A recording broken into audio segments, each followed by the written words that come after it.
From North St. Paul High School, we proudly present high school boys basketball. Today it's a rare Saturday conference game, but it's a big rivalry matchup with the Metro East Conference lead at stake. The North St. Paul Polars at 7-2 host the Tartan Titans undefeated at 11-0. Hi everyone, Mike Peden here alongside LaToya Turk, the woman who knows everybody. And LaToya, you know, when you have a conference matchup like this, it's a big rivalry, big crowd coming here even on a Saturday. How does that add to the energy? Oh gosh, it makes a student athlete feel great to see all their peers and their family out here ready to play basketball. Gives you a lot of high energy. It also can be a bit of a task for a coach to keep your kids under control in those situations. Now these two schools are underdogs to an extent in Section 4-4A, with Cretin-Durham Hall leading the pack, but these are two teams who are part of a very loaded section. This series could go a long way to figuring out who might come out of that group. Which adds to the nerves. You have a lot on the line this game.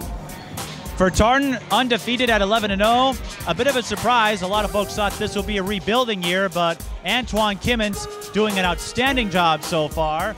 He has 3 double-doubles and 5 or more assists in 8 games this year. He's going to be the man to watch for the Titans. No pressure. No pressure tonight for him. And for North St. Paul, 7-2, their 2 losses coming to Eden Prairie in overtime and Woodbury, so certainly teams of high caliber. Good news, Capego is going to be their guy to watch alongside Titus Dean, and this North St. Paul program off to a great start with Damian Johnson, the former Gopher, in his first year as head coach. Right, I'm looking forward to some great basketball. This is my first boys game, so I'm looking for high energy tonight. Oh, there's going to be a lot of energy if the crowd behind us is any indication. We'll be back with the starting lineups. You're watching high school boys basketball.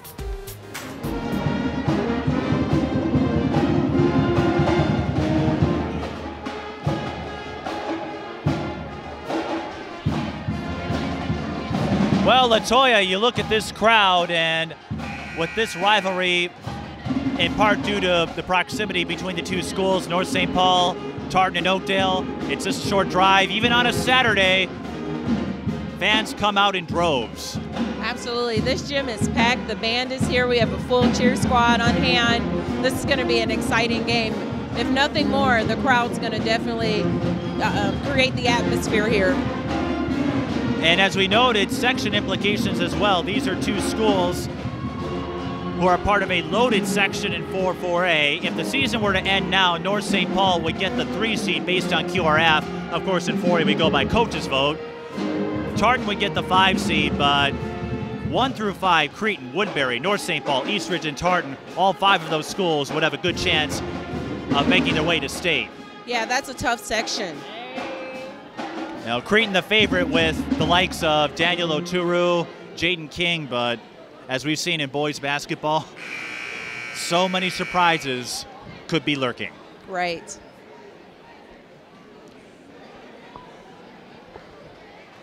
Now, we'll see if they play the anthem. They did that for the girls' game. And I haven't seen a cheerleading squad this big in a long time. You are so correct. There has to be at least 20 to 25 girls out there. That's amazing to see. They could field their own JV team if they wanted.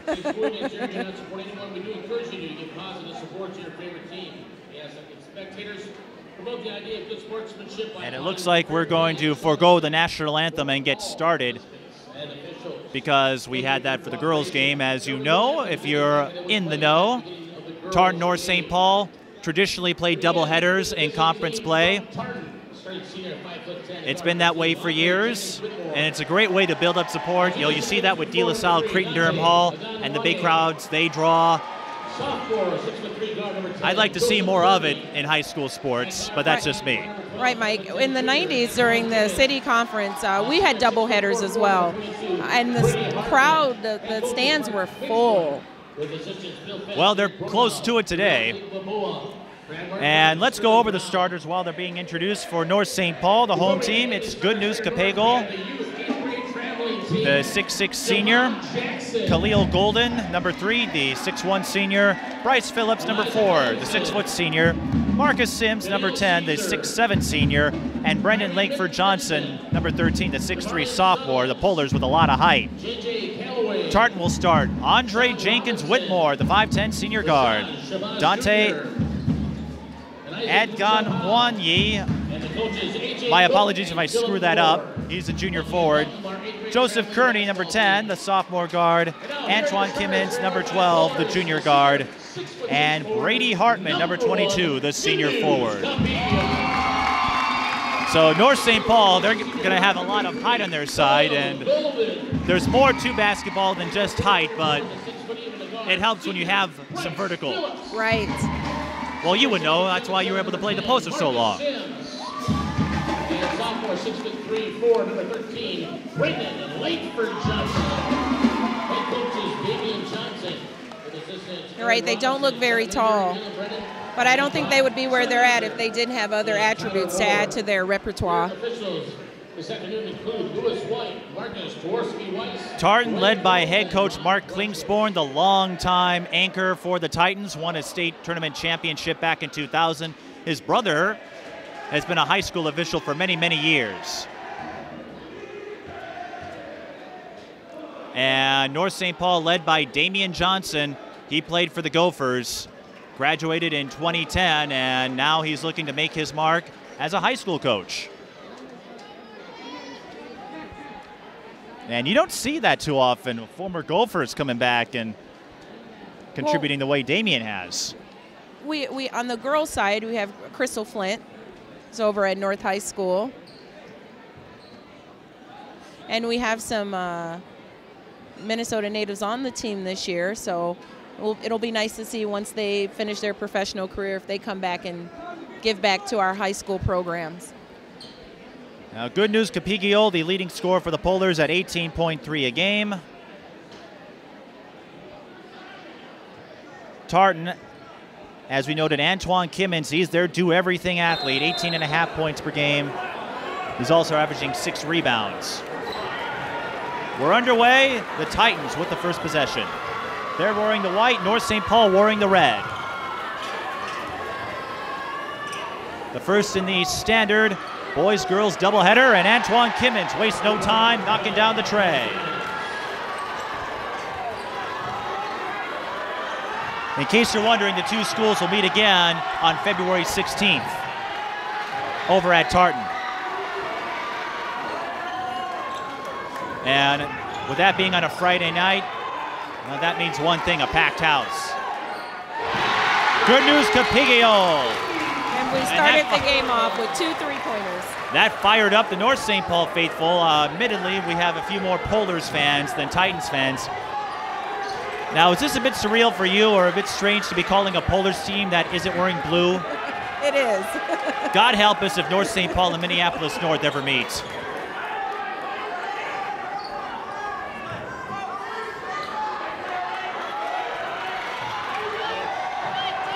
Jenkins Whitmore. Whitmore under pressure, he loses the ball. Here come the Polars. Phillips dishes off to Langford Johnson. North St. Paul patient. Phillips short on the 3. Rebound. Will go to North St. Paul on the possession arrow. That was Marcus Sims wrestling for control.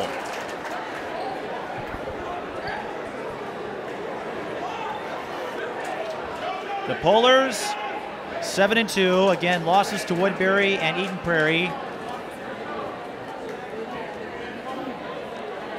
Both close games, though. This is a North St. Paul team you don't want to sleep on. They knocked off Chaska, a strong program this year in 4A. They recently coming off a 5-point win over Hastings.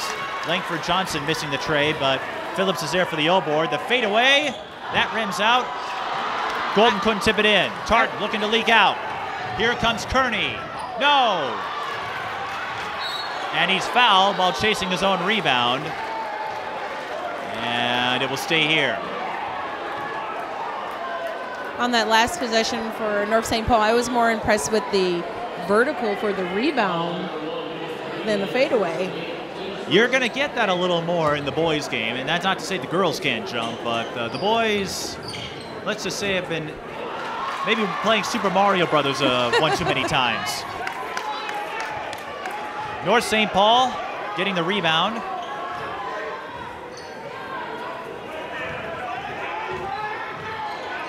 Langford Johnson was open for a moment.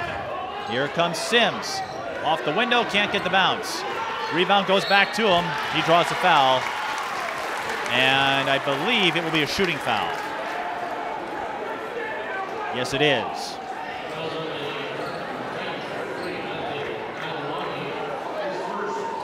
Marcus Sims just averaging 6.2 a game. As we noted, this is for first place in the Metro East Conference. Tartan at 3-0, North St. Paul at 2-0. So the winner will be in front by virtue of staying undefeated.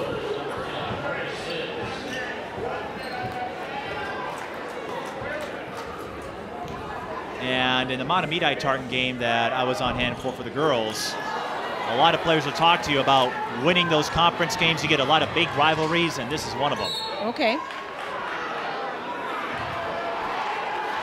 Well, you know it's big when the schools work together to ensure that every conference matchup is a boys-girls doubleheader. Most will have the boys and girls flip, but this is one exception, and I'm glad we have that. You get some examples in the Mississippi 8 as well. Okay. One example being Chisago Lakes and Princeton. It would be nice to see more schools go back to that. And there have been a lot of discussions about it, you know, how that might affect attendance. And of course, with doubleheaders, you have to factor in all the lower level games as well. Bryce Phillips goes up and in. Bryce Phillips might be the smallest player out there, but he is not afraid to get in the lane. I don't think you can be. Nice backdoor for the Titans. And drawing the foul is Brady Hartman. He'll shoot 2. When in doubt, pump fake. As Scott Van Pelt would say on SportsCenter, it only works every single time. And I have to agree with them. Brady Hartman averaging 8.8 points a game. Misses the front end.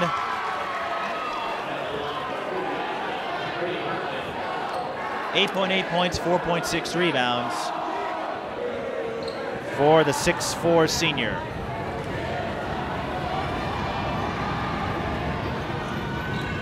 Is it me, or do I feel an earthquake in here? I'm sitting here thinking I want to invite some of these fans over to some of our SEC games. Suburban East, well, we might get a section inversion of that. Remember, Woodbury and Eastridge and Cretin are all in the same section, so you do get some crossovers with these two teams. Hartman splits. It's a 5-4 game in favor of the Polars. Capigio sees a lane, goes for it, and one. Way to finish at the rim. Capigio, as we noted, averaging over 18 a game. I'm sure he's heard every joke in the book regarding his name, but it's no laughing matter when it comes to his athleticism. Absolutely. And that's why he's one of the leading scorers on this team. And he's been one of the faces of this team the last couple of years. 8-4. Look at the block. Marcus Sims says, get out of here. Ball is up for grabs. Picked up by number 3, Agam-Wanyi. Another block. This one from Brendan Langford Johnson. And look what that does for the crowd. Talk about needing a quick release.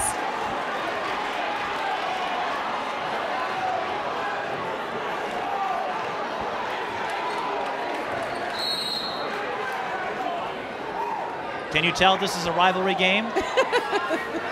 Just a little. 3, no foul call, but the high carom goes back to Hartman. Timmons will drive and score. And as you know, when you shoot 3-pointers, if they don't hit the mark, it usually produces high caroms. And that recoil can work to your benefit, as we saw there for the Titans. Capigio through traffic, charge.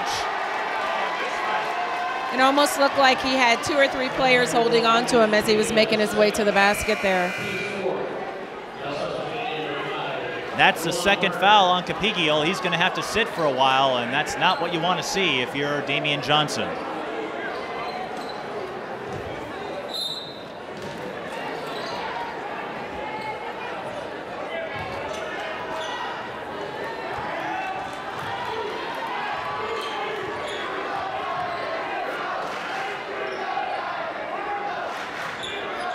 Kimmins for three. Short, but there for the putback is Dante Agamwanye. So Tartan getting some second chance opportunities. Missing the baseline J was Marcus Sims. Titans unable to push. Kimmins walked into a trap. Here come the Polars. Golden with the score. I'm sure easier to view one-liners too, but that was a golden opportunity for the Polars. And that's going to be the extent of my golden jokes for the day. On the other end, Kimmins will shoot two. He has great speed. They need to know where he is. I told you beforehand, these boys' games, one thing you see is more speed. Abe is already getting tired watching.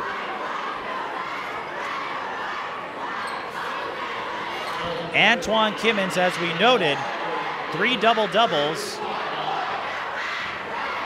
5 or more assists in 8 games this year for the Titans. This guy can do it all.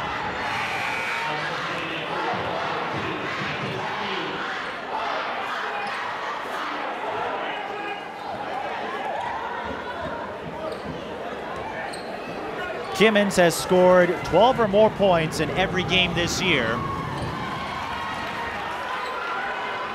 He had just 12 and that pop in the win over Hill Murray, but Tartan well ahead of the Pioneers there, so a methodical win for the Titans. You were going to say something? I was going to say, offensively, they run a nice little pop screen for him, and he gets out on that three-point line. Jenkins Whitmore, beep beep.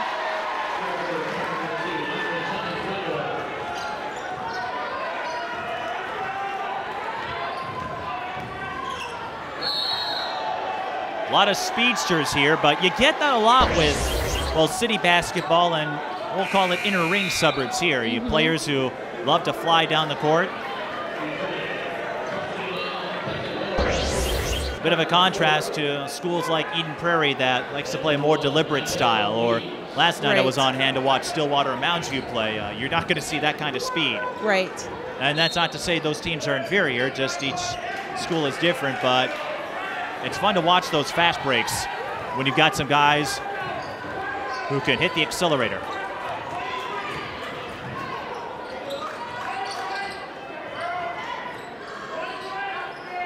Kimmins already up to 7. Hartman for 3. Bullseye.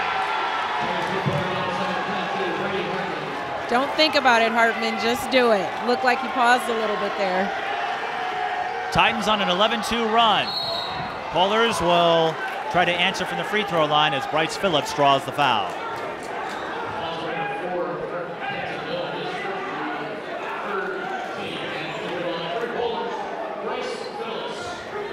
Bryce Phillips averaging 11 a game.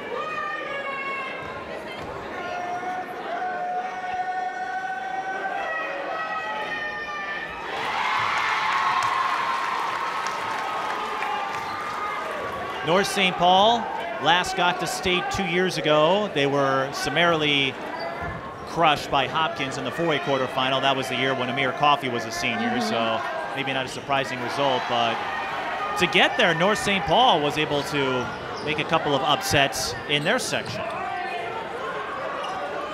It's amazing how far it'll go when you have heart. Well, and as we've said, in boys basketball in particular, you never know when an upset is lurking, because a lot of these teams, in spite of what records might indicate, are pretty close together. I mean, you see that in the section. Cretin has a considerable distance in the QRF ranking, but you see North St. Paul. You know, Tartan has a long history. Eastridge, first-year coach Bryce Tesdall, the grandson of Bob McDonald, the legendary coach at Chisel. And they've had some talent. And all these teams, and in one-game playoffs, oh, that's the beauty of it. That's why March Madness is such a big deal. Hartman scores. He's up to 6, and we have a stoppage in play. Oh, because the ball went all the way into the entryway.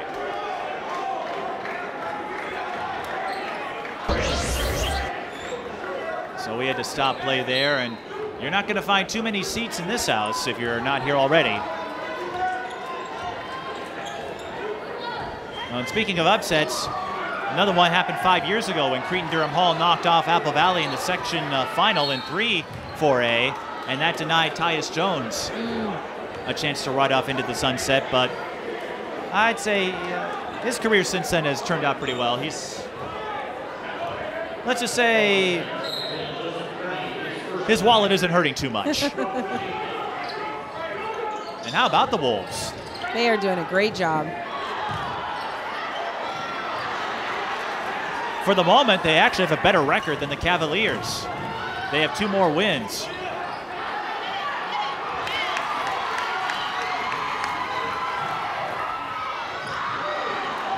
Number 2 for the Polars is off balance. We'll get his name in a minute. On the other end for the Titans, Kimmins to Hartman. That one's short, and the rebound by number 21, Laquan Cochran.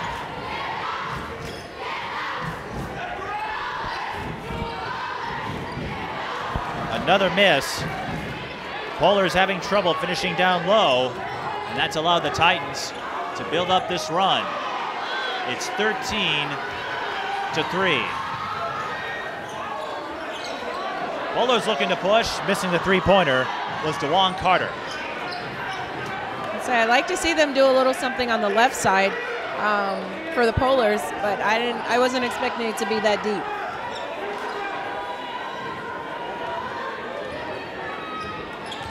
Number 2 for the Polars is Titus Dean. He's one of the players to watch. 3 goes in and out for Joseph Kearney. And here is Titus Dean. And he's fouled. Tartan had a couple to give. 17-11 our score.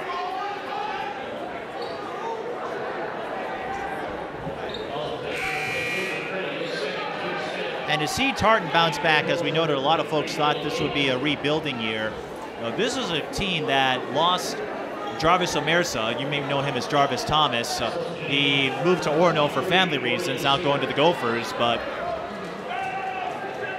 it's indicative of the reputation and tradition of this program, where Tartan, thus far, has yet to lose a game.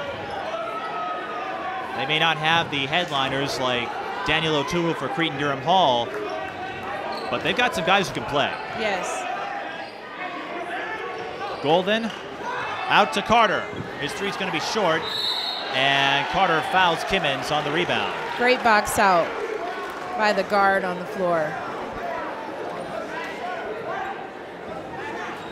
Dylan Bateman making his first appearance for the Polars, wearing number 23.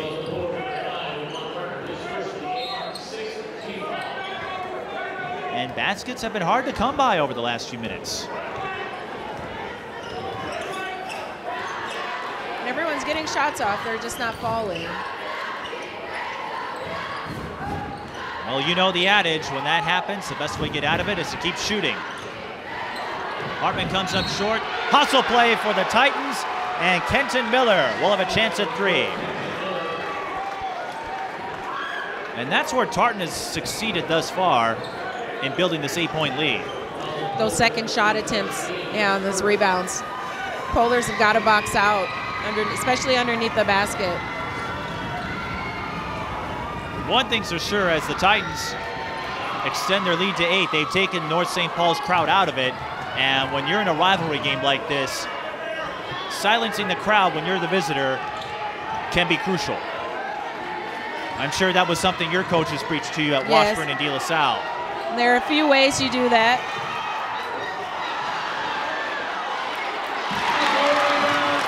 And just as we were talking about rebounding, he would have got 2 or 3 attempts there. That was DeJuan Carter who eventually got the putback.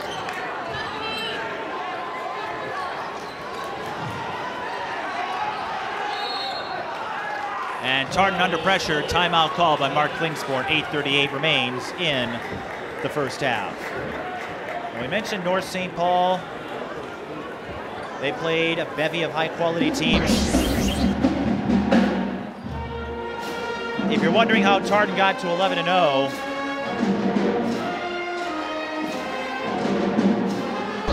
you could make an argument that their caliber of opponents not as high as North St. Paul. Maybe that's why they're down in the QRF, but they picked up a big win last Friday when they knocked off Matamidi. at home. I was covering the girls version of that series, and Matamidi was another team expected to rebuild, and they've done so in a big way. Earlier this week, they crushed St. Thomas Academy, who started the season as the #3 team in 3A. So Tartan getting that big signature win. They'd love to get another one here against North St. Paul and maybe get a little more respect. And speaking of St. Thomas Academy, that's who Tartan will face next. So the next couple of games here for the Titans, this one and Tuesday, could go a long way in establishing the identity of this team.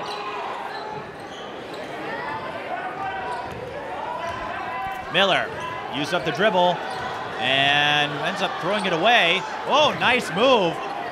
McKeel Weems with the heads-up play to get Bowler's player and prevent the backcourt violation.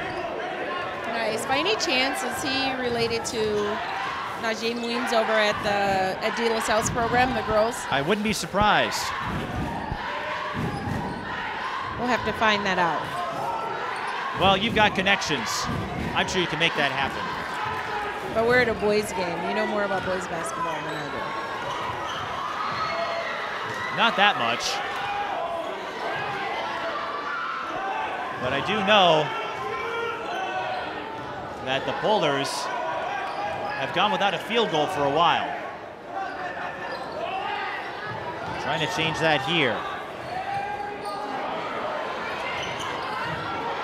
Now the Polars getting after it with the O-boards. That was Laquan Cochran. I'd like to see them move the ball and come over on this left side a little bit. Dean to Bateman for 3. Too strong. And one thing North St. Paul hasn't been able to do as of late, get in the inside. Find their way to the lane.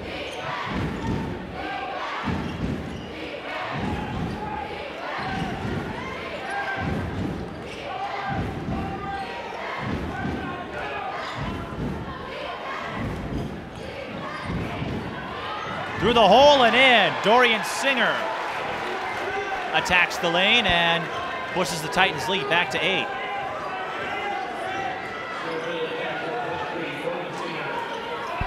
And I see Kimmons over there wanting to get back in the game.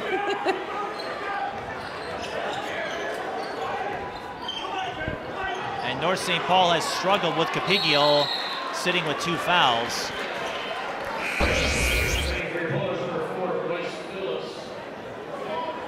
Golden and Phillips are going to go back in for the Polars, and here comes Kimmons for the Titans. So that's a sign of somebody who has 110% effort.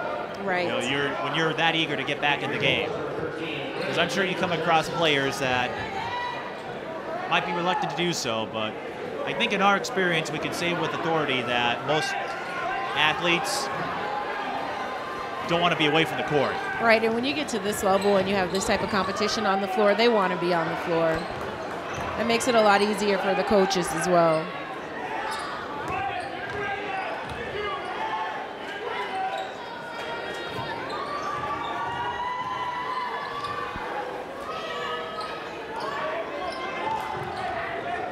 Tartan in trouble. That was Weems, and he finds Kimmons, who will reset it. Kimmons lost the dribble and lost the ball.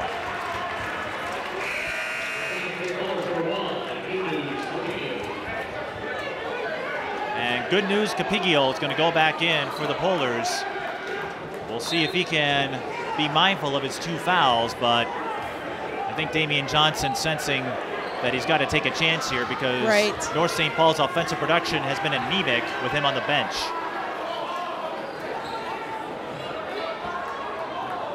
And Capigio throws it away right into the hands of Hartman. Dude, it just got a little more height on that. Hartman swings it around. And Dorian Singer lost his grip. Well, not the cleanest first half we've seen, but even though these two schools are accustomed to 2 games a year, I'm sure there's some nerves that come into play as well, because even for a Saturday game, you look at this crowd. Right. Not too many seats in the house. Folks are telling me that the rematch on the 16th at Tartan should be a packed house. So he got that pass to connect this time through. Just got to finish it with that reverse layup. We may have had a foul on the Titans, though, and we did. No, it goes against the Polars. And that should put Tartan at the line because it was a loose ball foul and Tartan in the bonus. And indeed it will.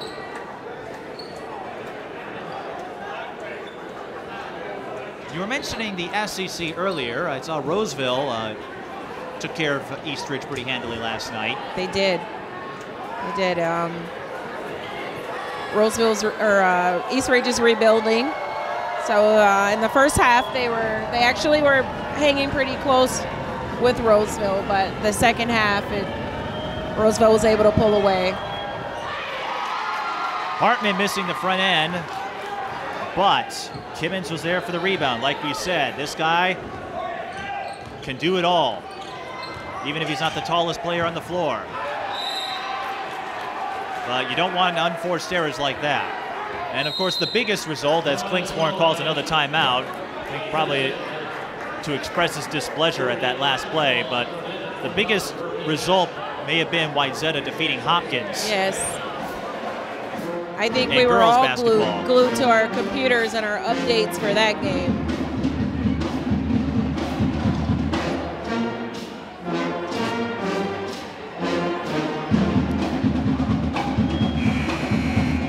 Now, as we noted, Saturday conference games are rare. You don't see this often, but when I spoke with the North St. Paul staff when I arrived, they said this was the best date on their schedule to fit all the teams, and so they decided to have a Saturday rivalry game. Yes. The rematch will be on a Friday night, so I can only imagine Tartan's gym will be packed to the brim, but no, even on a Saturday matinee, it's cold. You've got a bunch of other events going on, the Super 60, the Hayfield Showcase. Cold weather's not going to dampen this rivalry one bit. Of course, the nice thing with basketball is that you're inside no matter what. Correct.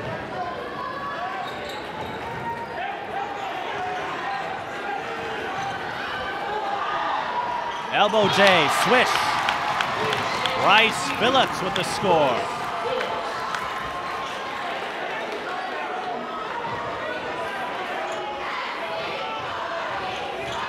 And that ends North St. Paul's field goal drought. Will that get them some momentum?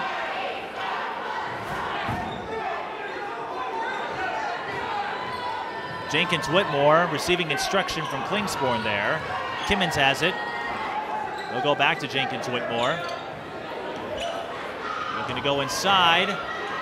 Muscling his way through and drawing the foul was Dante Agamwanye. And Dante's going to go to the line for two. And Brendan Langford Johnson hit with his third, so North St. Paul in a bit of a bind here. And I think that's a part of being a developed basketball player as well, is when you know you have two fouls and you're in a situation like that, to keep your hands straight up, not reach over. You know your team needs you on the floor. That comes with time and maturity. Agamwanye averaging 8 points a game, 5.7 rebounds.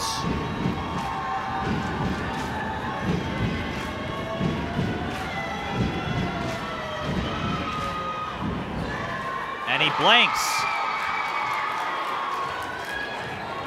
Boys or girls, free throws so critical.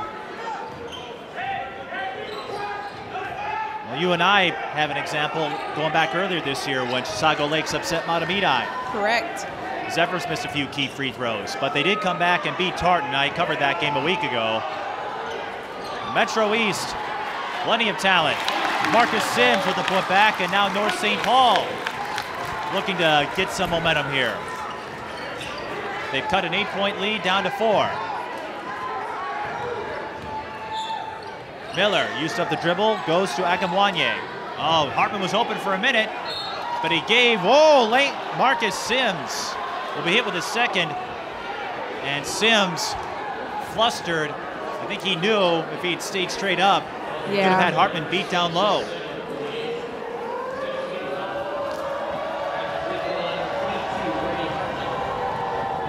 Brady Hartman, he split his last time up.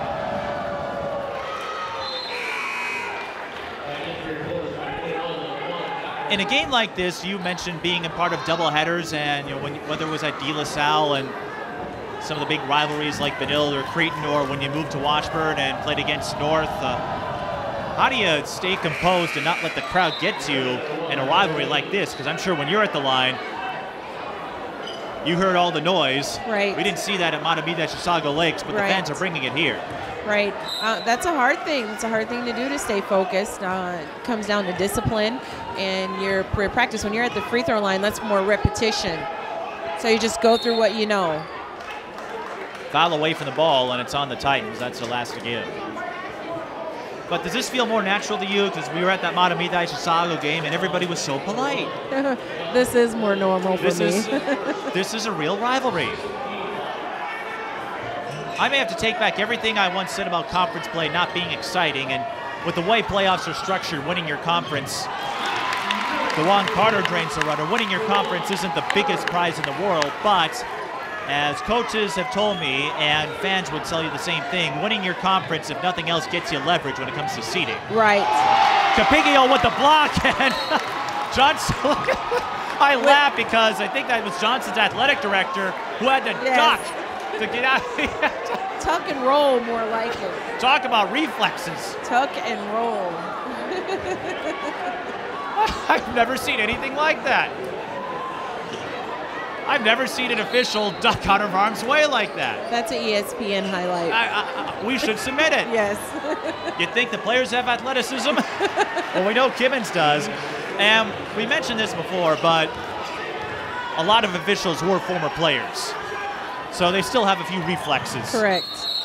Foul before the shot, but that will go, or I should say result in free throws for DeJuan Carter. I wonder if he has knee pads on underneath those pants, because that spin move was amazing. I'm still impressed.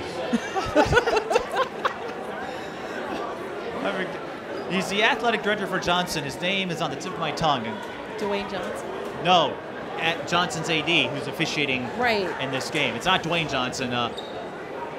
It's he's athletic, but he's no rock. Begins with a D. Mitch and all the Johnson folks who are here are going to have fun with us when the game is over. Mitch is somewhere taking pictures. For the spokesman recorder. Saw this game on the calendar and said, I got to check this out, much like I did. And so here we are.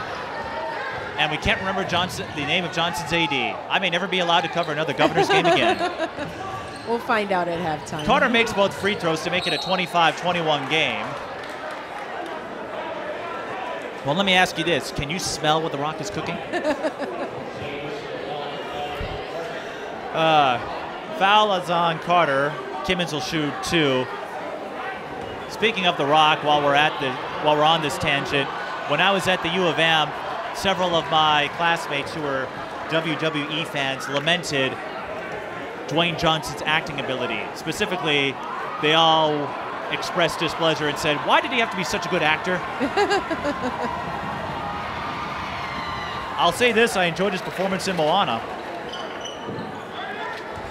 No comments. No comments. Demaya's wondering what to make of it. Kimmins makes both free throws. There is a game going on here. I am paying attention to it, and so Kimmins is up to 11. Tartan now 7 of 11, and the Titans get the steal, but the Polars swipe it back. DeJuan Carter making the heads-up play. Goes long. Looking for Bryce. And Bryce drives, gets the bounce. So we're seeing the offensive flow pick up here. And it's 27-23. I like how Kimmins just takes over. Brought the ball up. Getting his team back under control here. And an offensive foul is called on Jenkins Whitmore. And that will be his second.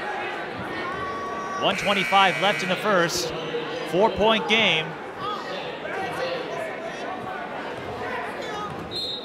Well, speaking of rivalries, one of the mild surprises happened on Thursday when Johnson knocked off Central in boys basketball. DeJuan Carter, I don't know if that was by design, but he makes it a 2-point game. And now we're playing basketball. Well, one thing's for sure, that's going to get the Polars fans back into it. Ball goes out of bounds, and we'll stay with the Titans, 1:04 left. But you knew with how close these two teams are, how talented, that there was going to be at least one counter run. And no one's rolling over in this game. Kimmins, yes. No one's rolling over, but Kimmins is rolling in the deep when it comes to offense. Yes, I just referenced Adele. It's going to his sweet spot. Oh, I thought he was going to shoot it. Khalil Golden will. He drains the drive. We're back to a 2-point game. Kimmins, nice stutter step, no good. Weems is there for the follow-through. Polars looking to leak out. Golden, no!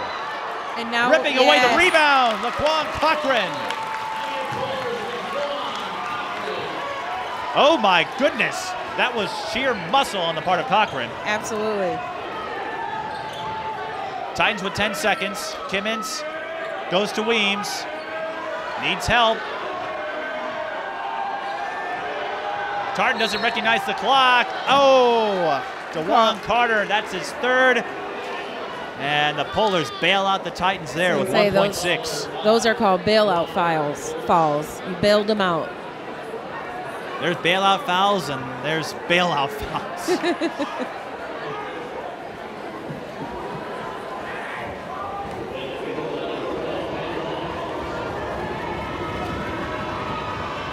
Is Arsenio in the building? But that's how you silence the crowd. You make your free throws. I don't know if you heard my inquiry though. Is Arsenio in the building? I heard it. You did? I heard it. I thought I heard a few dog whoops. They're switching it up. Gotta respect the classics. Kimmins makes both free throws, so he's up to 15, and the Titans take a 33-29 lead at halftime. But it was good to see the Polars fight their way back after going down 8, at the very least to get you some momentum entering halftime. Right, I think the next half, everyone's going to come out. They know what's on the line. And there's North St. Paul. They're in a little bit of foul trouble here. So we'll see how they make the adjustment with their players being in foul trouble. We'll take a break, but before we do, I had a chance to get some highlights from the girls' portion of our doubleheader. So we'll show you those highlights and come back for the second half. You're watching high school boys basketball. Tartan leads North St. Paul 33-29.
So Tartan adds another win.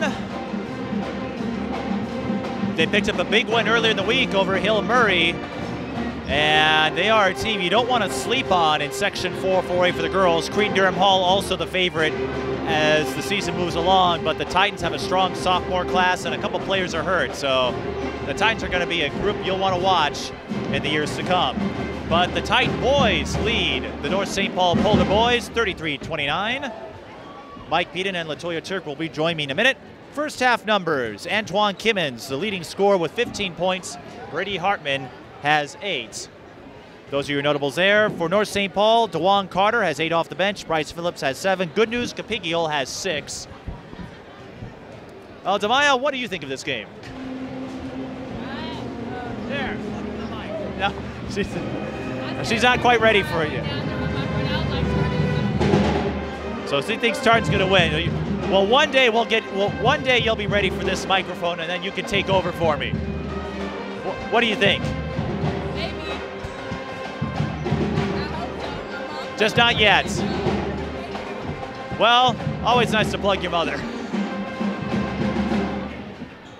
So as we get ready to start the second half, LaToya, it looks like your daughter's not quite ready for the mic just yet. I tried to ask her analysis, and she's not quite ready to We'll work on expound her knowledge or showcase her knowledge of the sport just yet. We'll work on that. But I see you have no shortage of hot Cheetos. Do you have any Takis? You don't have Takis. You know you can't have hot Cheetos without Takis. Let's see how many more pop culture references I can fit in the second half. And speaking of the second half, North St. Paul had that long drought without a field goal. Part of it was Good News Capigiel in foul trouble here. What do you do if you're the Polars to get out of here with a win? Play solid defense. That means move your feet, not your hands. Don't use your hands. Get off good shots. I would like to see them run their sets. They're taking early shots, 1-2 passes into the possession. Run their sets, move the defense. Settle down, play. Tartan looking to stay undefeated. North St. Paul looking for another quality win. And first place in the Metro East also at stake for the winner here. Of course, these two will play again, and with Matamidi having a strong rebuilding phase, and St. Thomas Academy, no, don't count them out either. That Metro East could be tight as we move our way through conference play. You know, the Cadets, they're 6-6 overall, but 3-1 in conference play. And Matamidi just 1-1, but you know, those 4 teams, any of them could have a chance of claiming that conference title. And like we said, that gets you some leverage when it comes to seeding. Whether you're a 3A school like Matamidi or St. Thomas Academy, or a 4A program like these two. Yeah, those are going to be some great conference matchups. Khalil Golden drives and scores. You know, when you see an atmosphere like this, I wonder if North St. Paul or Tartan will consider having more Saturday conference rivalries. You know, it comes down to the dollar. How much should we make at the door and at concessions? I think either way, you're going to make a few bucks. Yes.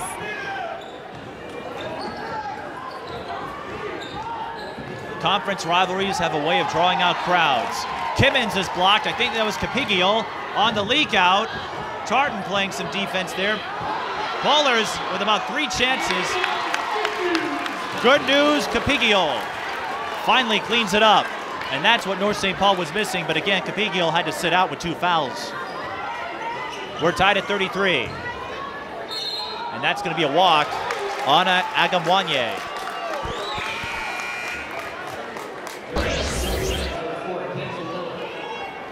Capigiel, 1,000-point score.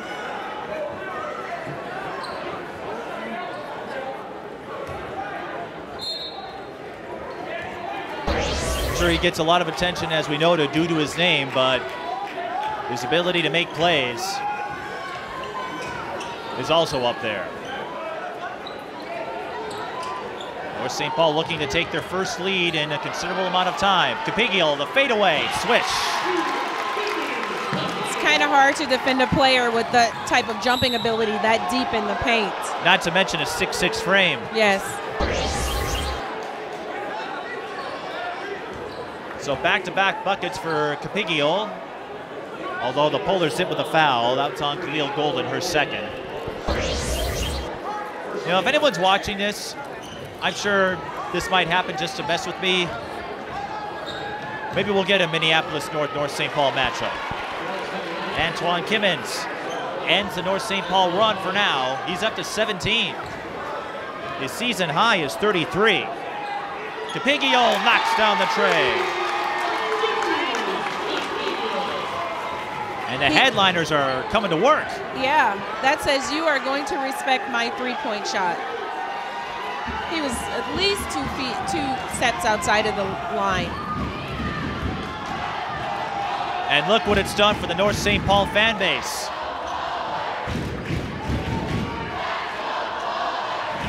We got to be careful here not to pick up a third foul. Tartan biding their time.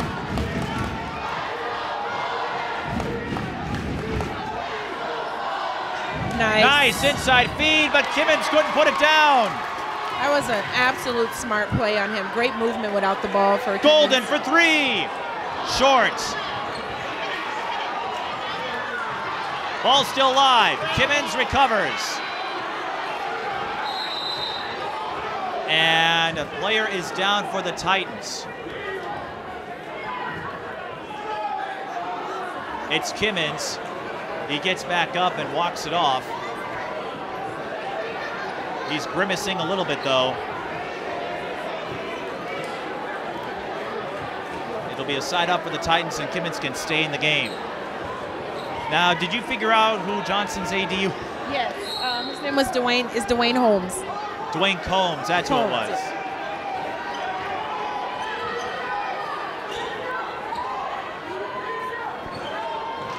Jenkins Whitmore, pump fakes the three. Sees a lane. He'll shoot two. What's going on over there? Como players. This AI.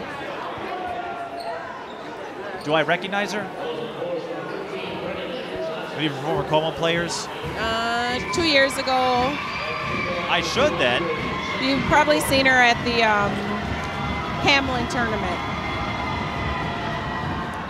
Jenkins Whitmore at the line.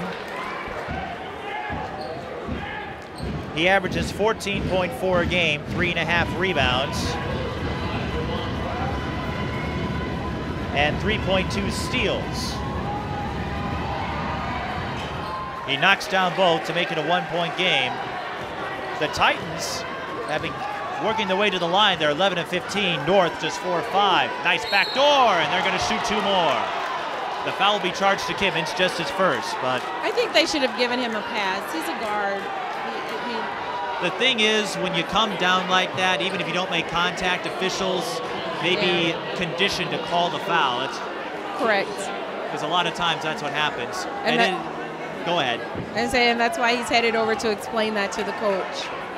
Mark Klingsborn, and no, you can't fault Kimmins there. He was making a good play, but what you saw there is why I love backdoor plays. Yes. Because usually the guy who receives the pass, they forget about him, and you can work your way to the line or get a layup. Unfortunately, Marcus Sims blanks again.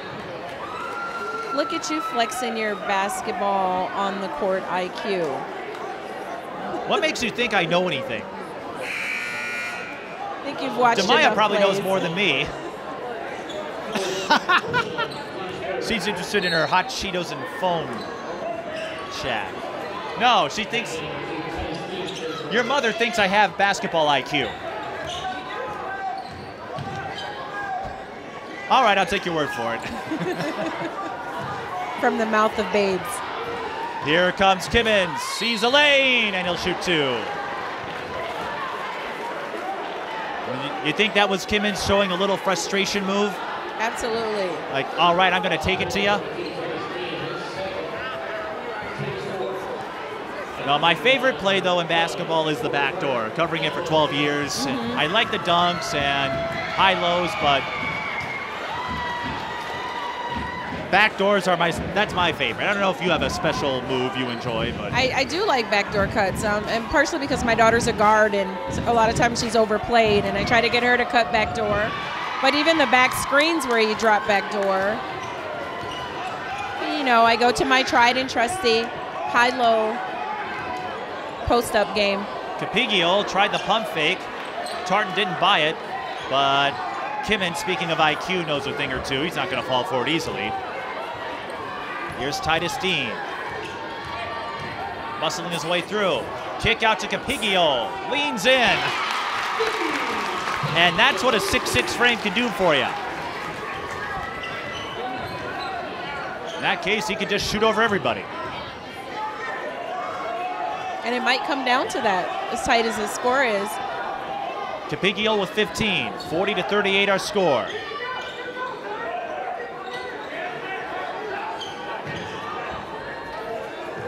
Saturday matinee with first place in the Metro East on the line. Hartman looking for help. He finds Kimmins. Kimmins, foul before the shot. And Golden's playing Kimmins really tight here. Well, when you see his agility, his acceleration, you almost have to, because if you give him even a half step, right, he's going to pull away. North St. Paul calls a timeout. It will be a side out for the Titans here, but they only have one foul to give. But you see the difference in North St. Paul's offensive flow with Capigio back on the floor. He already has 9 points in the second half. Right. And the Polars lead by 2. Right. So what's your take on Metro East boys basketball? Would you come back to see more of it? I absolutely would come back to see more of it. And now that I'm not coaching, you know, I have an opportunity to get out and see more games. So I love seeing the boys play. And particularly, I like seeing the boys out at Hopkins and the boys at North Minneapolis. They always give a good game. So. Well, I looked ahead. Unfortunately, some of the North games I'm covering, the other North team, overlap with your Roseville games. So, like North Minnehaha, because Roseville has to play Spring Lake Park Don't then. tell me. And then North Hopkins. I forget who you played then, but... last night was a struggle. I had to make a decision to go see either Hopkins Wayzata or your daughter. Right. I think your daughter's okay with you. And here's Andre Jenkins Whitmore. That's what you call a great ATO play. Jenkins Whitmore ties it up on the baseline drive. Dean is fouled by Jenkins Whitmore. That's his third. Well, if it makes you feel any better, February 13th when North hosts Hopkins, I said that's a night where there are too many good games and I'm bummed that I can't see them all. That's what happens when you cover this sport. There are too many good matchups. And, yes. You know, how do you pick? Well, paper, rock, scissors. Well, as I told my buddies, sometimes you got to go with the backyard. I live in St. Paul. This is about a 10-minute drive. And this has been a doozy. Khalil Golden gets the friendly bounce. And you can see him face guarding Kimmins right away. Now Golden has 2 fouls, and he just picked up his third. That's the risk you run, though, when you play someone that tight. Yeah. And he played right into Kimmins' hands. Because he got past him, but then he just left his arm out so he could get the foul. That's a quick way to get him off of you. Yeah, got to keep the elbows in. Ladies, let's take some notes from this guard here. Kimmins missed the 3. Cochran couldn't corral the rebound, though, so the Titans get another chance. Miller fakes the 3. Kimmins attacks the lane. Yes. Great assessment. Great assessment of the floor there. When you've got a quick first step, you can make those moves with regularity. Right. Cochran knocks down the fadeaway decided J. not to cover you.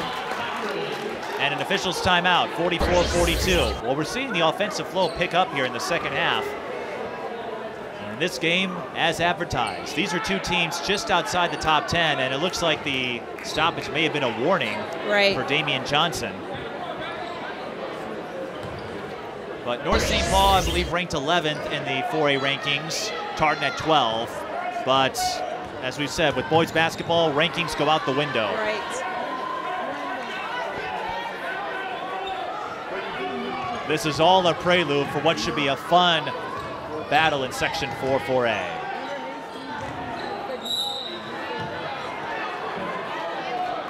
And a foul on the Polars. It's on Golden. That's his fourth, and the Polars out of fouls to give. And that's unfortunate. Golden looked like he was warming up.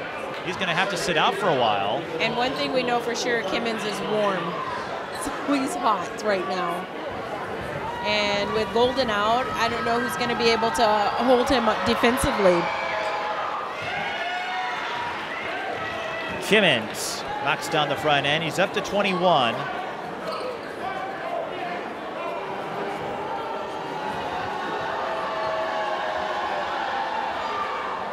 Make it 22.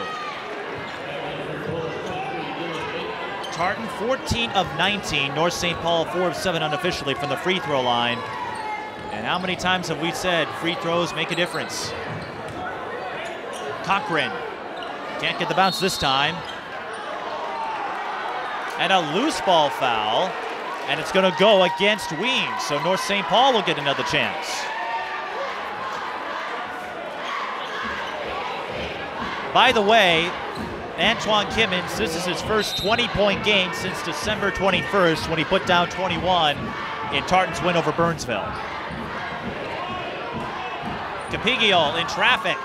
Weems. Gutsy move there, but he got the block.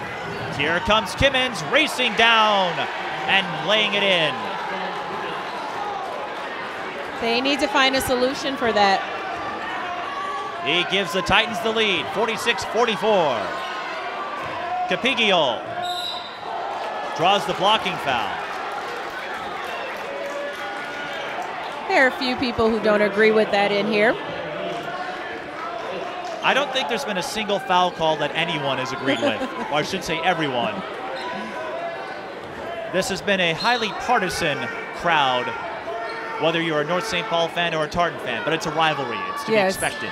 I'm sure, I don't know who Washburn's biggest rival was in your playing days, but I'm sure the crowds were just the, whoa! You could Bryce pick. Phillips, what a move! I don't know if we had one rival, but definitely I would say Roseville. I mean, oh gosh. Roosevelt. And an offensive foul on Kimmins. Well, that's one way to stop him. Yes. Get your feet set and take the fall for your team. Right. And the Roosevelt, that makes south side, I suppose. Yep. And the Washburn North Minneapolis game was always big for us.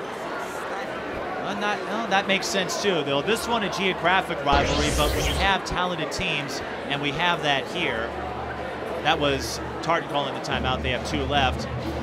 It's one thing to have a geographic rivalry. When you have 2 teams that play competitive basketball, well, look what it does for the crowd. Right.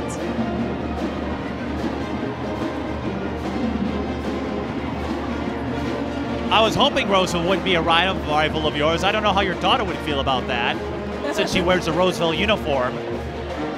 No, I've been so saturated with the Raiders that my R's sometime kind of... Don't tell me you're a Cretan fan. Well, okay, Demaya is. I like Cretan. I like their players. I like their style of play, their boys and their girls. So then what's Demaya doing at Roseville?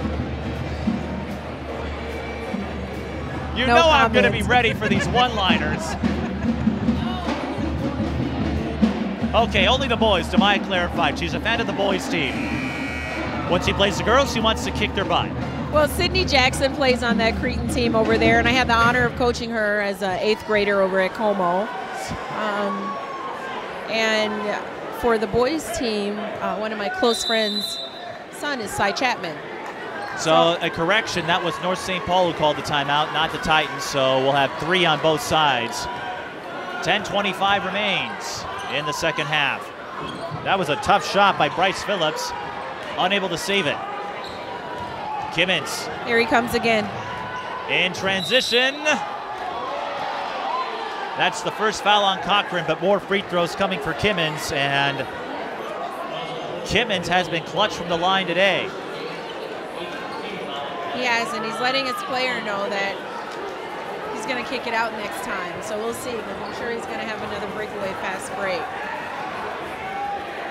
He's talking to Kent Miller. Well, points at the line count just as much as field goals do. Antoine Kimmins, this is his 5th game this year with 20 points or more. As we said, his first 20-point game in roughly 3 weeks.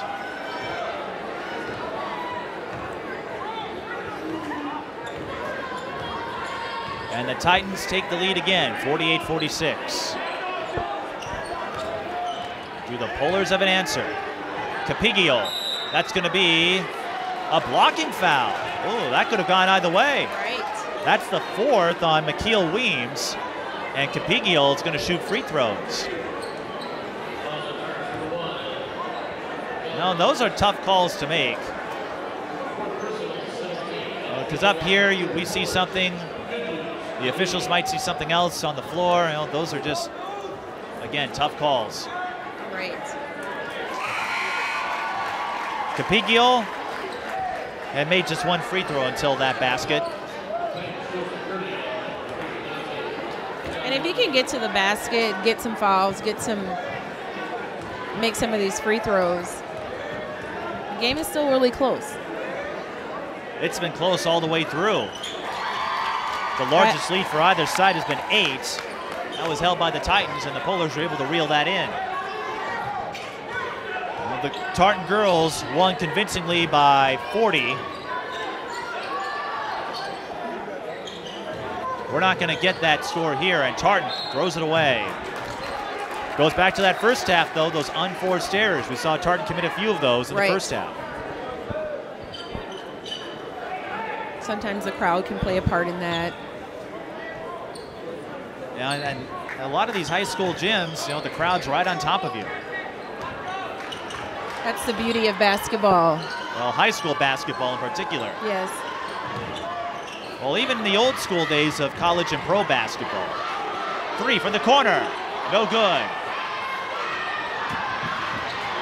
North St. Paul getting after it again on the O boards. Cochran puts down the higher difficulty shot. But North St. Paul attacking the glass more often in the second, and it's paying dividends. But, you know, going back, you know, in college games, you know, you go to Williams Arena, the crowd pretty much on top of you. Right. As we see in Gophers games and in the WNBA Finals. Tartan looking to answer with the 3. Kearney can't put it down. They get an offensive rebound. And Kimmins foul before the shot, but it'll go to the line. You know, another stadium where the fans were on top of you that's no longer in existence, the old Chicago Stadium. The Madhouse in Madison. Yeah. Became legendary during the first three-peat for the Bulls. The foul was charged to Titus Dean. That's his 3rd. And Kimmins got a friendly bounce. Emphasis on friendly.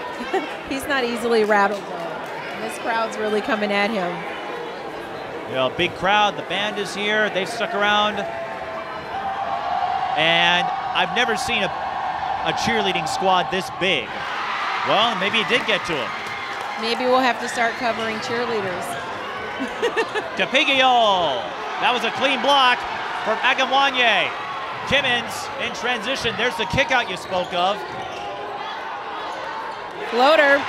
And that gets a runner for Joseph Kearney. So Kimmins playing facilitator, and Kearney gets on the board. Titans with a 1-point lead. Phillips lost it. And we're gonna have a discussion. And they're signaling Tartan ball.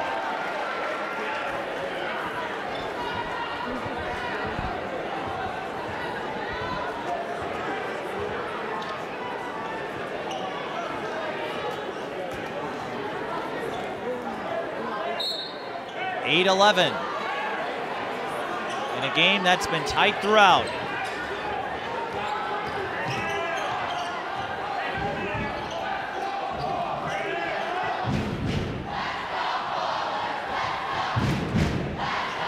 The crowd sensing this is a critical juncture in the game. Dylan Bateman with the steal. Dean goes up. He'll shoot 2. Sometimes that's what you need to, your crowd, for you to get that momentum and get into it.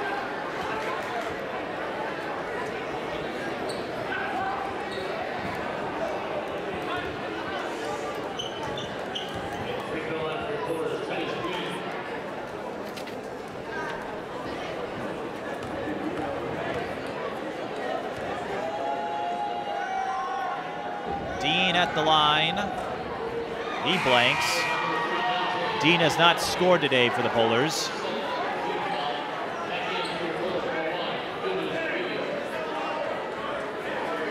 Now, this is one of many storied rivalries. I was talking with a man known as the TC Hoop Czar. He follows a lot of boys basketball, and he told me when it comes to rivalries, this is one of them, as Dean splits to tie it up. The Cretan-St. Thomas Academy rivalry in the old days would draw thousands for football and basketball. Yes. The Cretan-De La Salle series. Every year, the gym is packed. Kimmins, no good. And the rebound by number 55 for the Polars. We'll get his name in a moment. Bateman for 3. Oh, crowd would have erupted, but Dean gets the O-board and gets the bounce.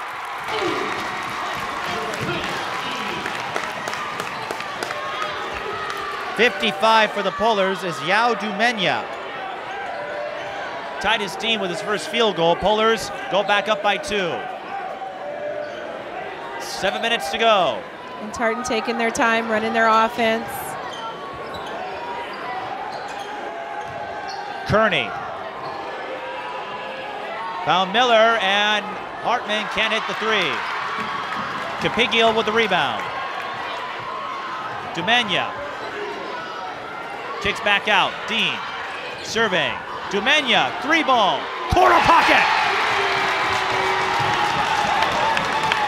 When your bench can come off and on the floor and hit 3-pointers. That's nice. Dumenya, the 6'2 senior. That was a big shot. Well, we've said this many times. We're in the era of the stretch 4. Miller missing the runner. Could this be the run the Polars were looking for? Bateman, pump fakes, kicks out to Dean. Polars biding their time. Dumenya again. I can't handle all of this excitement, Mike. And we still have 5:59 to go. I think if he would have hit that 3, this crowd would have erupted. Well, from the looks of it, I'd say Dumenya is a crowd favorite. Yes.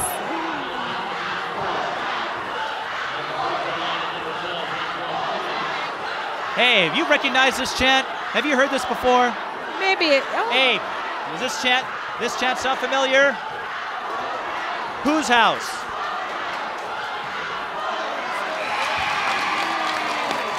Abe gets it. Do you? Yes. Kimmins missing the front end. For those who don't know, the Minnesota Lynx, their fan base, adopted the Who's House chant a couple years ago after the Lynx were in a bit of a rut. It got the fans going, and now it's become their moniker for home games.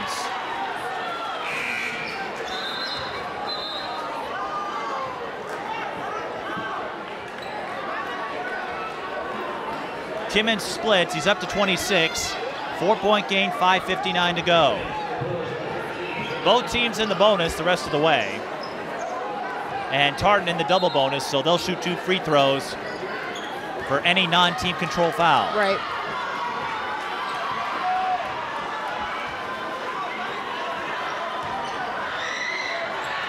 Capigiel, 16-footer, swish. And that wasn't the original shot that he wanted. Originally, he wanted it on the box. Got pushed off a little bit. I have no idea what you just said. It's that loud in here. I said that wasn't the original shot that he wanted. Originally, he wanted it on the box and got pushed off a little bit.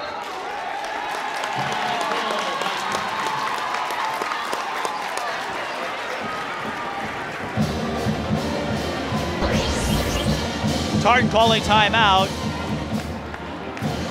Mark Klingsborn aware of the situation. Right. Polars lead by 6. If you're Tartan, how do you bounce back? Distribute the ball. I would say distribute the ball and play tougher defense. Box out. We talked about earlier St. Paul not being effective on the boards, rebounding, and now they've corrected that. And it's Tartan who's not rebounding. Now Andre Jenkins Whitmore, he averages 14. He only has 6. Antoine Kimmins, the only player operating with any sense of consistency for the Titans. Do you feed Antoine more, or do you try to get some other players involved here? I think at this point, everyone needs to get involved. Basketball is a team sport. Everyone needs to get involved and do their part. You have some people who are really good ball handlers, good rebounders, good shooters. You need to own what you do. But we still have a long way to go. This game far from over, 5:28. Right. And you can't shrug Tartan off.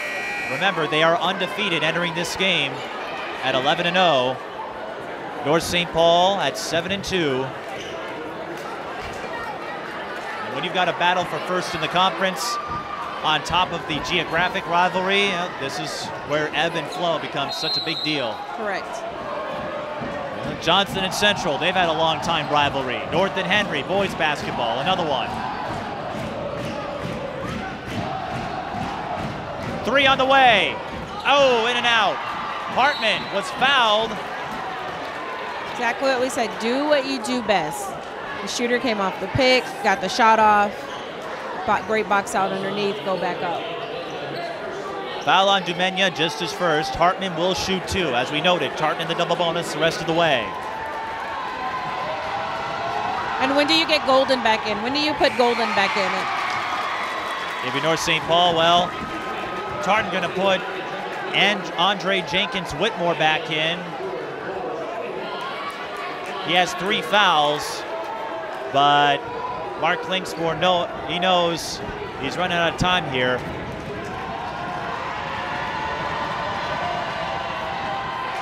You got to put the big names in. And Hartman blanks. Tartan struggling from the line as of late. Polars with their largest lead of the game, hoping to extend it here. 5 minutes to go. Capigio, step back 3. It looks so pretty. And Dylan Bateman can't believe it. He's called for the foul on Kimmins, but we've seen this many times today. Kimmins, he's so quick. Yes. Defenders have a hard time staying with him.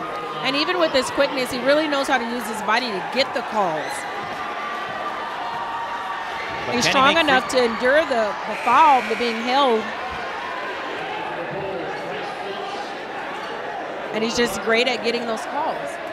Phillips and Carter back in for the Polars.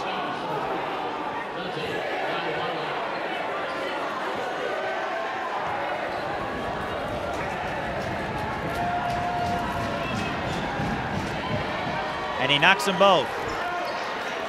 So Antoine Kimmins with his second 30-point game of the year. His first came in a win over Hudson when he had 33. Tartan with the steal. Jenkins, Whitmore. Very smart to switch sides. Capigio looking for a counter in transition, and he'll shoot 2. If the foul's on Weems, he's done.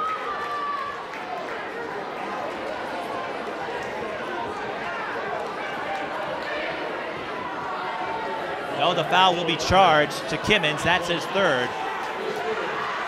Nikhil Weems is playing with 4, however. Good news, Capigio. Right. Being examined by the official, making sure he's okay. So he took a really hard hip check there. He might be feeling a bruise after this one.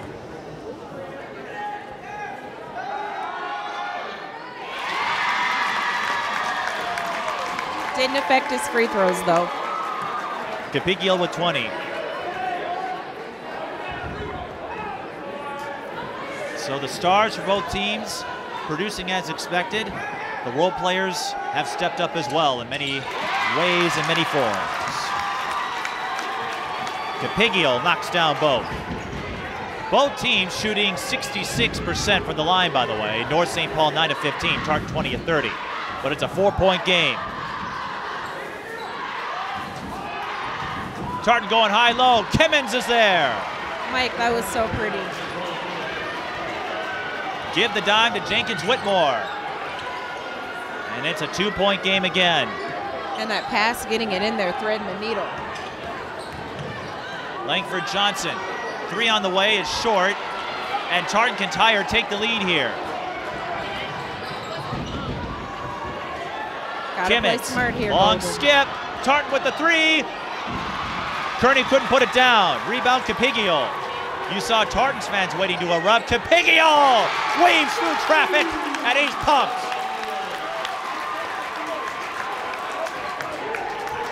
Good news really is good news, isn't he?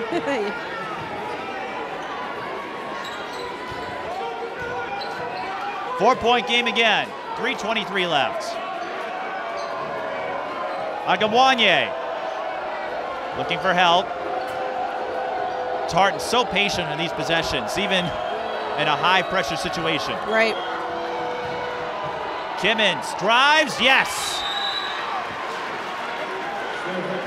It's a great time to call a timeout, talk to your team, let them know what the situation is. Tartan calls timeout. They have 1 left. Antoine Kimmins with a season-high 34.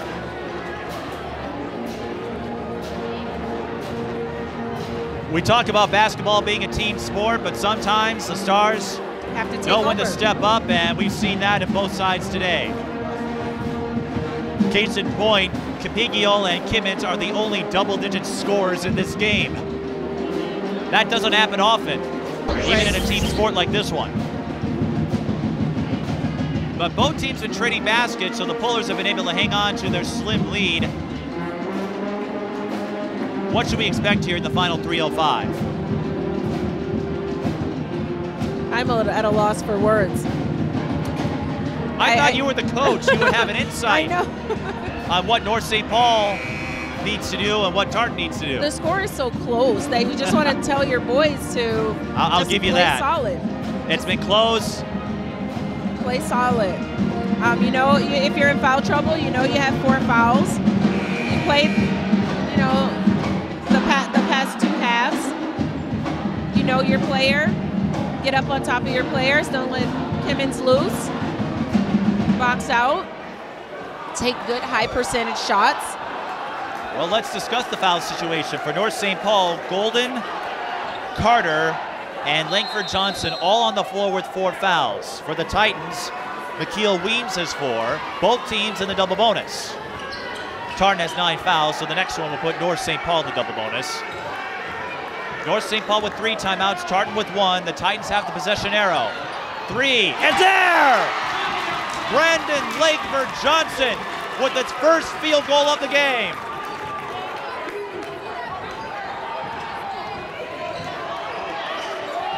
North St. Paul playing some pressure defense, and that's going to be the 3rd on Capigio. That's the risky run, though. Right. And that also has the benefit of stopping the clock. Now, 2:36 is plenty of time, but when you're up by 5, anything that extends the game you don't want. Right, and that puts a shooter at the free throw line. Although Dante Agamwanye hasn't seen much action today, just 2 points. Well, let's see if he can shoot free throws. Yes, let's.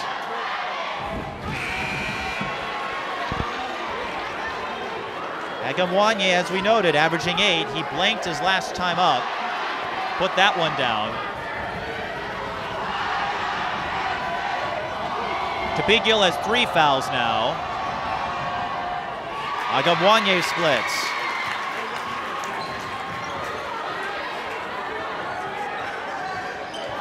.230 to go. This is what you might call the danger zone if you're North St. Paul, because you have a 2-possession lead, but you can't be careless and play keep away too soon. DeJuan Carter, he knows it's clutch time, and he goes up to 10 with that layup. High percentage shots, patience, take care of the ball. Kimmins finds Jenkins Whitmore. Pump fakes the three, and he's fouled before the drive. So he'll shoot free throws, and that is on Bryce Phillips, just his first, but again, that stops the clock. Right.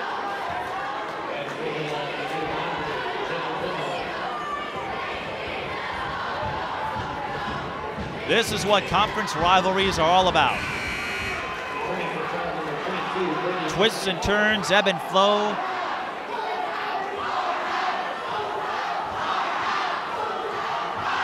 The Lynx would be so proud. This takes me back.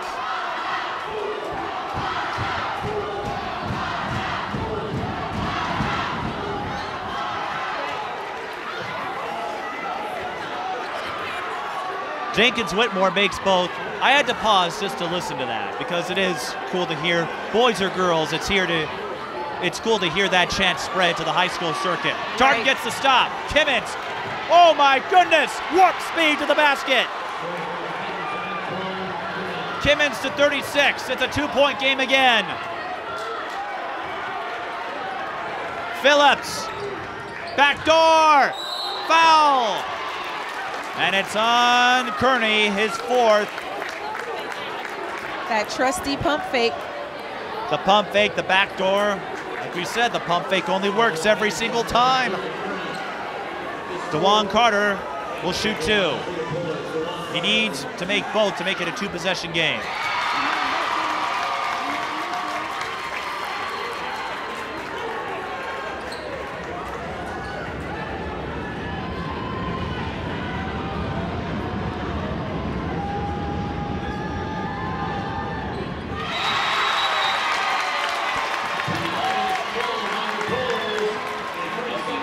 North St. Paul fans seem to be happy. Well, that's because Carter made both. He's up to 12, and Damian Johnson calling timeout, which you'll do when the clock is stopped and you're ahead. But as we've seen, Kimmins can blow by everybody to the bucket. If I'm Damian Johnson, I'm telling my guys, stop Kimmins. Right. Don't let him pass you. Right. As soon as the ball transitions, you have to find him. You need to know where he is and get someone on him right away. You just can't let him in games like this get to the basket. But there's 1:29 left. It's plenty of time. There's plenty of time left. No need to foul. Just once again, fundamentals. Take care of the ball. Good passes. Run off your screens tight. Box out. Take high percentage shots.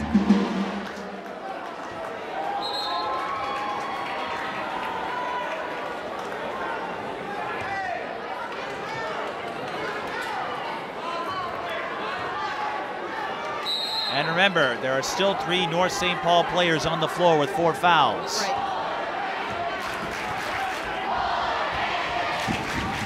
The fans trying to rally their faithful. It looks like they've went to a 1-3-1 defense. Trying to keep Kimmins or anyone else from driving.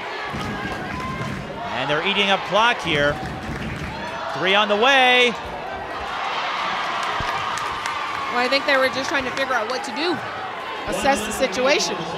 That's how Wayzata defeated Hopkins, and North St. Paul just going to hang on to the ball here.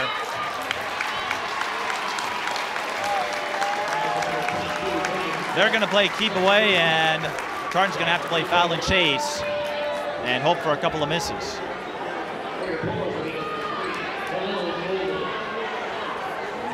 Kearney is struggling today, trying to get his three-point stroke going, and we've seen Tartan haven't favored the 3 all that much today. Right. But Golden missing the front end, and free throw shooting hasn't been spot on for either side, so this is one way to get a stop. I'll also let you know when it gets down to that stretch who they need to be fouling.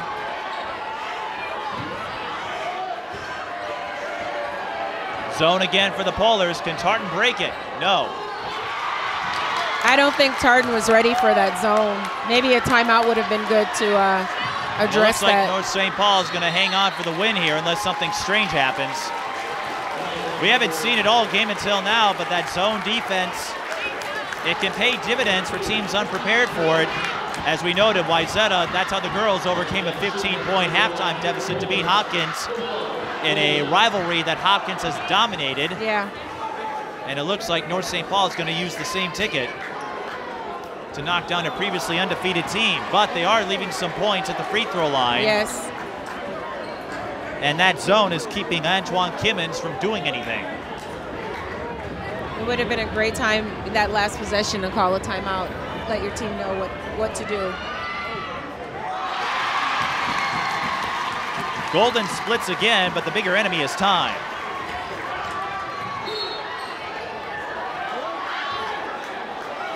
Only 3 seconds came off the clock. Knock these two one way down. to beat a zone is to get down the court before they have a chance to set up. And there's the chant again.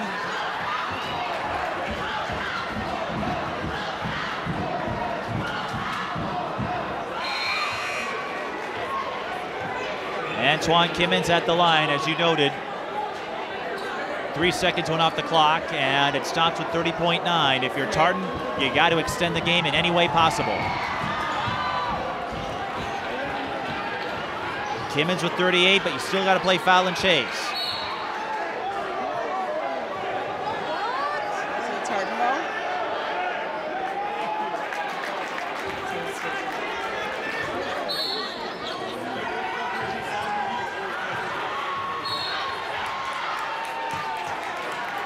That's the fourth on Jenkins Whitmore. DeJuan Carter has been solid for the free throw line.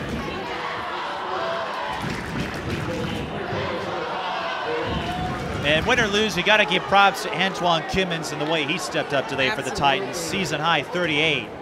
Hadn't scored a 20-point game in about 3 weeks. That's one player, not to say that any others didn't, but that's one player that definitely showed up today to play. And how about DeJuan Carter? He has 13 off the bench now, giving some much-needed support for Good News Capigio. And he's made all his free throws. Kimmins, no good. Rebound and the putback for Weems, but there's not going to be enough time, I don't think. Tartan really needed that three ball to fall, and they just couldn't get that going today. Fouls on Kearney, he'll be done. Just one three-pointer today, and that came from Kimmins. Two, I should say, Kimmins and Hartman. And that could have been a part of the strategy for the Polars to go into that zone, knowing that they were proficient from that three-point line today.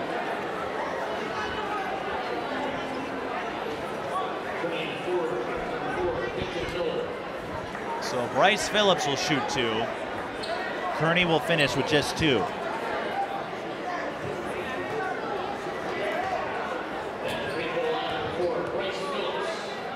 Bryce Phillips looking to close out. Ooh. That might leave an opening. And Tartan still has a timeout left if they need to stop the clock.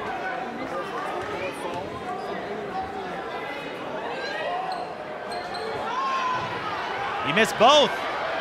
Tartan, they got to go. That's going to eat up more time. Hartman, got it!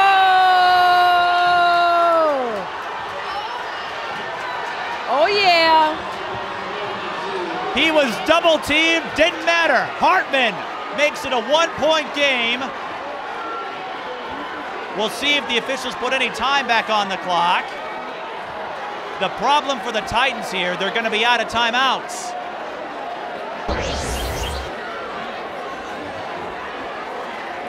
Abe's jaw dropped. He had to zip it back up. For all those fans who left early. What do you mean? I don't think any of them left early. Yeah, I saw a few leaving. It's not over until it's over.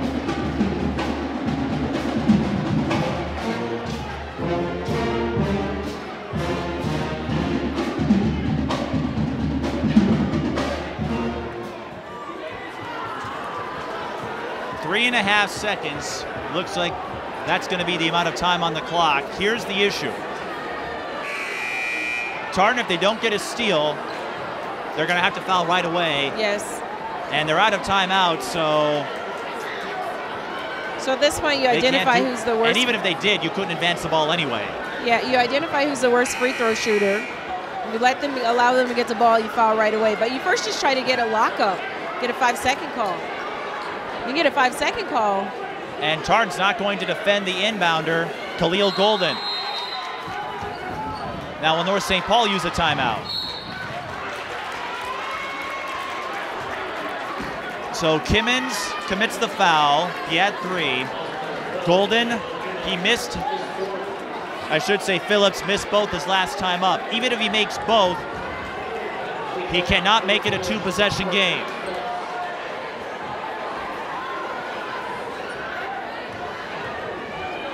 Pressure. But here's the problem. Even if he makes both, Tartan cannot advance the ball. They're out of timeout, so they're going to have to heave it up.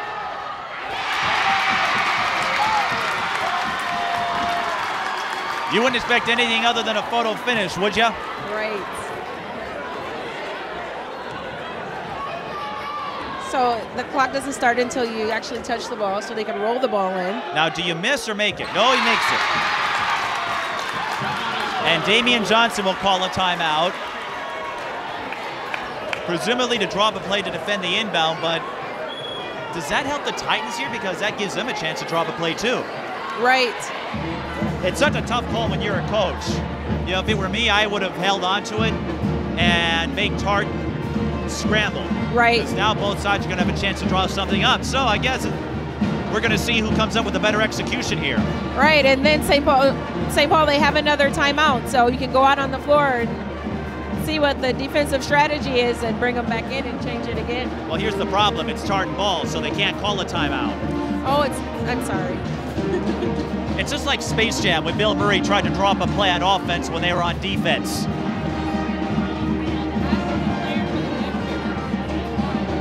Now, a 3 will tie it. And bringing them up prevents them from having to, it doesn't allow them to roll the ball and, prevent the clock from starting. They don't necessarily have to play super tight defense. There's 2.8 seconds left. Now, because Phillips made both free throws, Tartan can maneuver on the baseline. So Hartman can move anywhere he wants inside the baseline. It's a good idea to have good news there. He has that long arm span. 2.8 seconds to decide the winner. Hartman throws it away. That'll do it.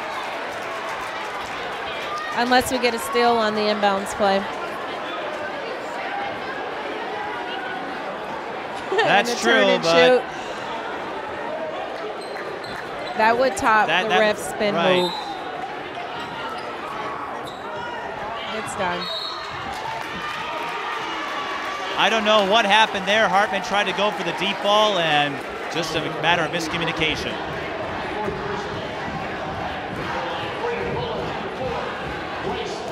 I'll throw all that strategy out the window unless Phillips misses both of these.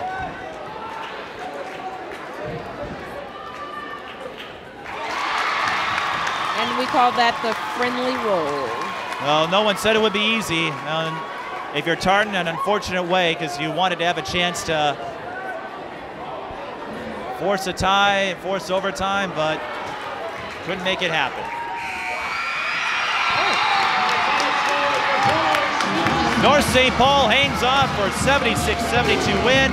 That defense in the final minute made the difference. I think coaches around the state are going to be taking note at that zone. In the past, we put so much emphasis on offensive skills for players. Where have our shooters gone? And North St. Paul knocks off an undefeated team. The Titans are unbeaten no more. And look at the cheerleaders. We've got a little bit of a court storm going on here. North St. Paul, this is a big win for this Boulders team and first-year head coach Damian Johnson. So nice to see student participation. We'll try to get a word with a couple of the North St. Paul players before we wrap it up. This is high school boys basketball. The Polars knock off the Titans 76-72.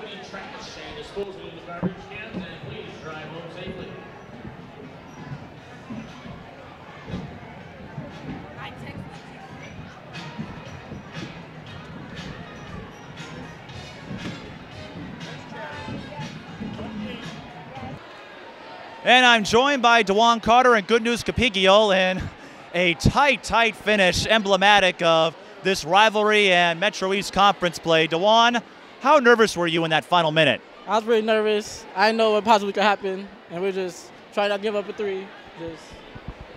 Just trying to get the W, just trying to push hard, keep on going the whole full minute. You switched to a zone defense in that last minute to seal Tartan off. Was that by design, or was that something, how did you come up with it? Yeah, that was by design, because we know they weren't shooting any threes that game. They weren't really shooting, they were just attacking, so we wanted them to shoot. Well, then Hartman makes that three-pointer to draw the deficit down to 1. So how did you respond to that? I was very surprised. I didn't know he could shoot, so I was devastated, but I knew he could still pull it through. How big was the collective exhale after Hartman committed the overpass on that inbound with 2.8 to go? My heart just warmed up. I just felt good. You know, I knew he was going to win for sure that time when he did that. What does it mean not only to knock off an undefeated team, but also take first place in the Metro East with a win like this? That was just a beautiful win. Everybody fought hard, both teams. That was just a good game, and that was a good one to win. Well, good news, you were a big part of that. 23 points today. You really shouldered the load early on before folks like DeJuan stepped up. So what led to your high-flying production early? No, I was just trying my best to play hard and do anything to put our team in a good position to win. What is this rivalry with Tartan like? Because today was a photo finish, and we see even on a Saturday the crowd still comes. It's a packed house. This is a big-time game. Well, look out. It's super exciting. You think about it all year. Before the season even starts, the first thing when you check the game schedule is when we play Tartan. It's just a great rivalry. We're tired of losing to them, and we're just happy we get a W. And I asked this to DeJuan, but what is a win like this? How does that keep you guys motivated as the season continues? And how does it symbolize how far you've progressed with Damian Johnson, your new head coach? Well, with the work we put in on the offseason and all the work we do during practice, we kind of expected to win, but we just got to humble ourselves and move on to the next one, and hopefully we can keep this rolling and go undefeated the rest of the season. Well, I think there'd be a problem if you guys didn't expect to win every game like this, but you mentioned the history with Tartan. The Titans had the upper hand in a lot of these games. What does it mean for you to finally get one on your conference rival? It's just a great feeling. Like, you work really hard, and it's time to say that this is our house and they're not going to come in here and beat us. Well, that being said, the Titans didn't make it easy. How hard is it to stop a guy like Antoine Kimmins, who had 38 and made life difficult for you guys when it came to drives?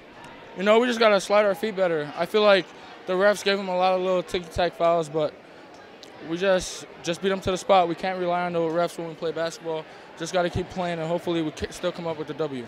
Well, you guys got the W, and that's what matters. So what do you think the rematch is going to be like?